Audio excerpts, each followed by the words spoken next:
বিশ্বনবী জুমার খুতবা দিচ্ছেন, হঠাৎ বিশ্বনবী দেখলেন হাসান আর হুসাইন লাল দুইটা জামা পরে জুমার মসজিদের মধ্যে ঢুকে একবার কাতারের এইদিকে দৌড় মারে, আরেকবার ওইদিকে দৌড় মারে।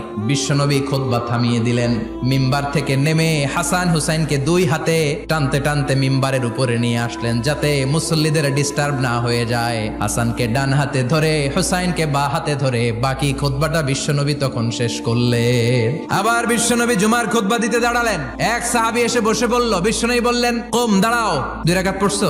সাহাবী কয় না, পড়ি নাই। বিশ্বনবী বললেন, 2 রাকাত পড়ো। খুতবার নিরবিচ্ছিন্নতাকে ভঙ্গ করে বিশ্বনবী তাকে দাঁড়াতে বললেন, 2 রাকাত নামাজ পড়তে বললেন। তার মানে খতিব সাহেব মন গড়া শুধু খুতবা দিয়ে যায় না, ডানে বায়ে কোথায় কি হচ্ছে সবকিছু নজরে রেখে, কন্ট্রোলে রেখে সামাজিক সব সমস্যার কথাগুলো তুলে ধরে অসামাজিক কার্যকলাপের বিরুদ্ধে হুঙ্কার দিয়ে জুমার প্ল্যাটফর্মটাকে শক্তিশালী করাই হচ্ছে একজনের খতিবের দায়িত্ব। চিল্লায় এখন ঠিক কিনা?